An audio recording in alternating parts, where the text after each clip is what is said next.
especially in relation to the New Yorker piece, which is very explicitly about PTSD in relation to trauma and its effect on the brain, and the story deals with that. Writing it, I didn't actually set out to write a piece related to traumatic memory. But the story actually begins with a guy named Mike Green, who was a machine gunner, machine gun section leader in the Second Battle of Fallujah, who told me about Operation Scooby, which is something that I stole directly from him. And it sort of stuck in my mind, the oddity of somebody killing dogs. I'm a dog person myself, and when I got back from deployment, my dog had died. Actually, my dog had died, and my parents didn't want to bother me because I was in a combat zone. They didn't want me upset and worried about, my childhood dog Woody being dead. So they didn't tell me, but by the time I got back to the States, they had forgotten that they hadn't told me. And so they just sort of like, well, ever since Woody died. I was like, what? You can't tell me that way. And so I sort of, I began the piece with the sentence, "We shot dogs," which gave me the voice, and then I think everything else in that story is changed. I probably wrote about 15 different drafts of it. But just sort of, wrote a story trying to work out and puzzle with that theme, and also some of the experiences that somebody might have gone through. And in the process of writing it, I had to learn a lot about the way that certain types of memory and certain types of experiences get processed. Obviously, I knew a lot because I've been in the Marine Corps. I knew a lot of guys who've been through experiences like this. But I also did a lot of research into the specific period that I was writing, a lot of research into memory, traumatic memory, PTSD, that sort of thing. And gradually the structure of the piece evolved to reflect the ways in which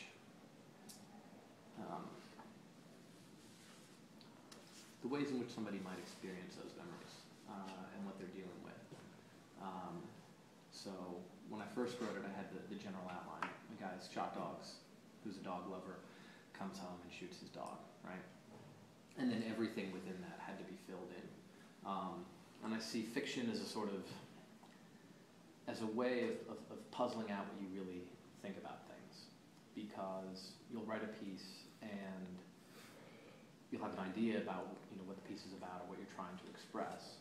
But then you'll write it and you'll realize that it's wrong because the character's not realistic enough, because the wife is not full enough, or doesn't, even in her small way, push back enough against the narrator, or what have you. And so in the sort of laboratory that is fiction, you gradually change the story, not necessarily to make it better, though that's a part of it, but also to make it more true.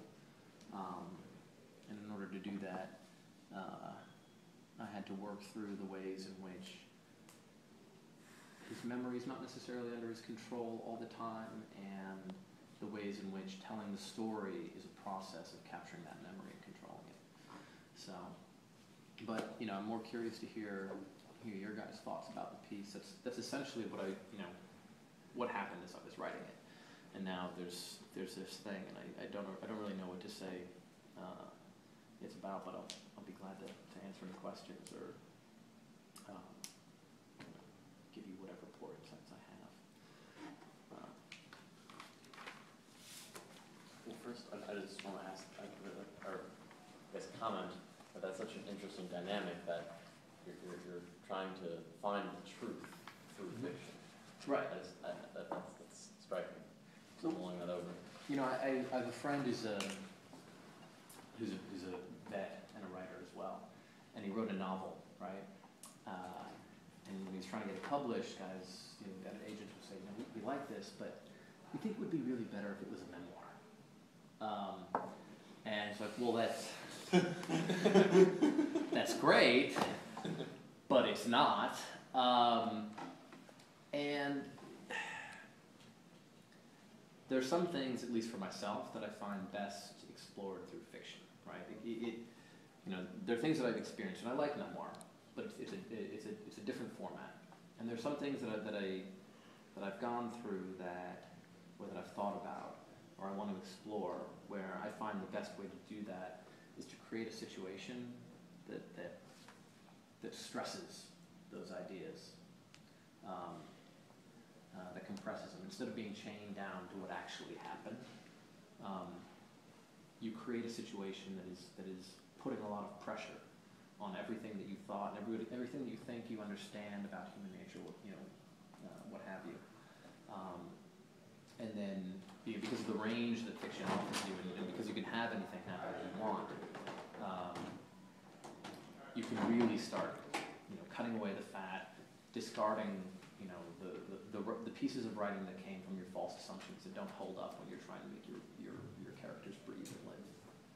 I don't know, does that make sense? Absolutely. Yeah. Proust stays pretty close to his life in some ways, but it wouldn't work as memoir.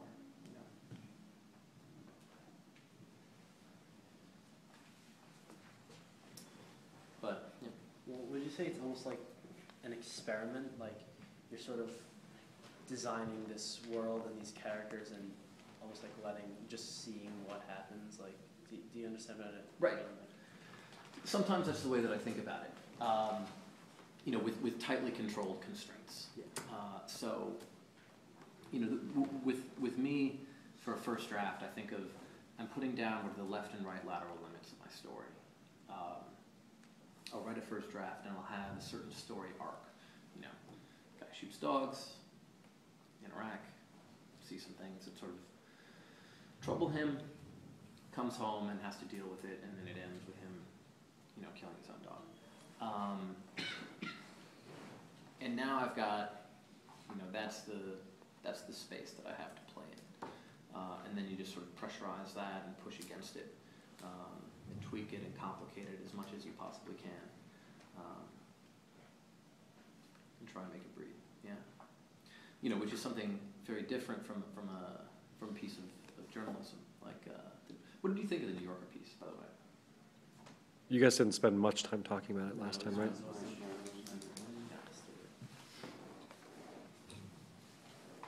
I certainly remember in the Marine Corps when Staff Sergeant Twiggs wrote his Marine Corps Gazette article. It was a big deal at the time. And then, of course, when he died, that was also sort of shocking and upsetting.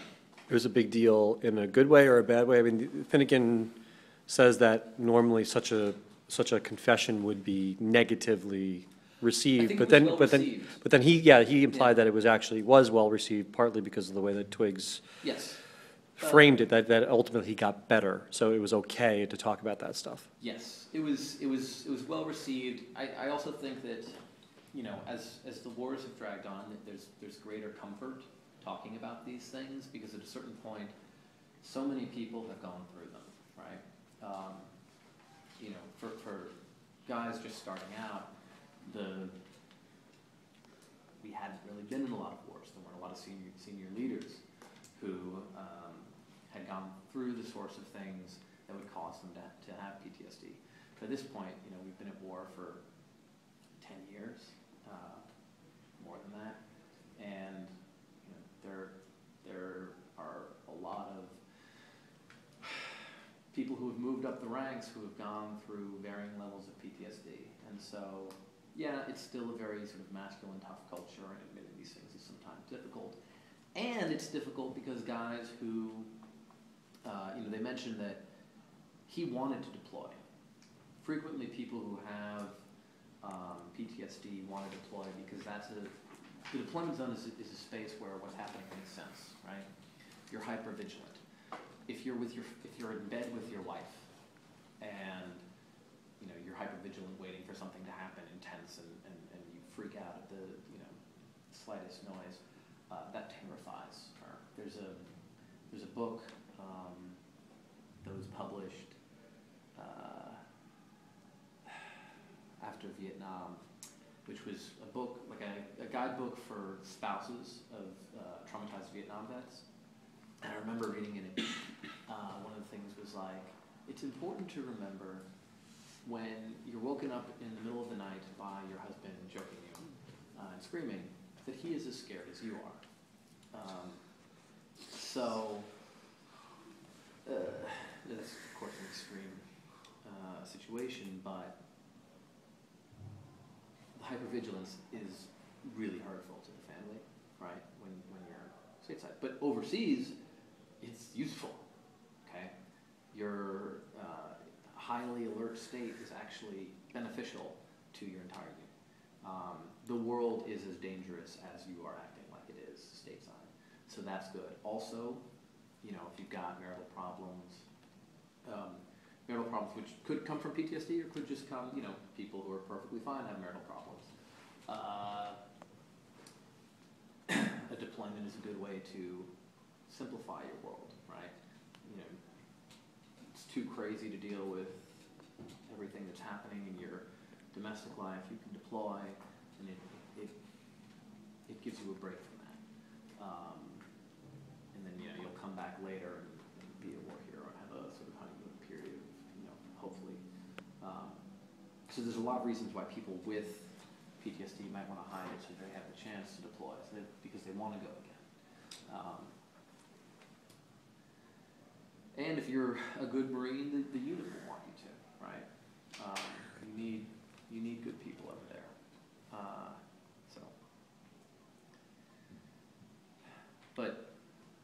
But yes, at this point, I think the military has become better at acknowledging that.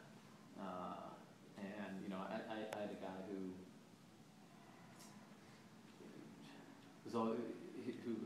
staff NCOs would come to him and say, like, you know,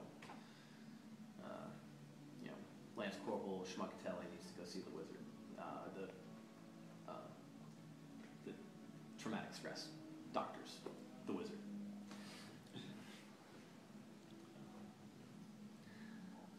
So this idea of a successful adaptation to living in a war zone, and then returning from that, and finding yourself inadequately able to readjust.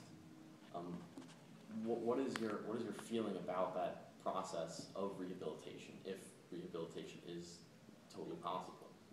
I mean, it depends on the severity. You know, for the narrator in my story, I think that he'll be okay, right?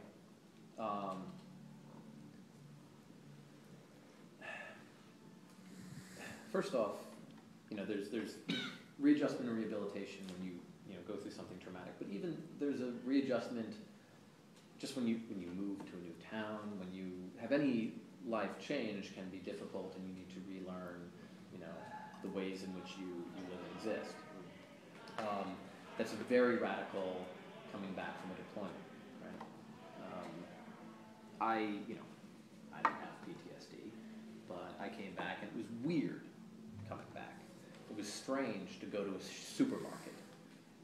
It was strange to drive, right? I knew a Marine who said he liked driving overseas better than he liked driving in the States. He's like, it's easy, you know, people just get out of your way, you just drive down the middle of the street. Like, yes, there are bombs, but at least you're not like standing behind, you know, somebody who's incredibly slow, or those people who are so scared to make a left turn, they're just there forever, and you're just behind them, just like hating some poor old woman because she's, you know, nervous about crossing an intersection. Like, that doesn't happen. Everybody just gets out of your way, and you go along and you check the side of the road. Now, you know, he'd had a relatively easy deployment, so there's a lot of things that you have to readjust to. You're coming back into U.S. consumer culture, which is odd, even if you're not, you know, even if you haven't seen dead bodies everywhere, right? Even if you hadn't had to, you know, to shoot anybody or seen, you know, friends of yours die. And you add those other experiences on top of it, and it becomes a much more intense experience. So, you know, the narrative of the story is dealing with a lot of guilt, and he's dealing with a lot of difficult memories. but I don't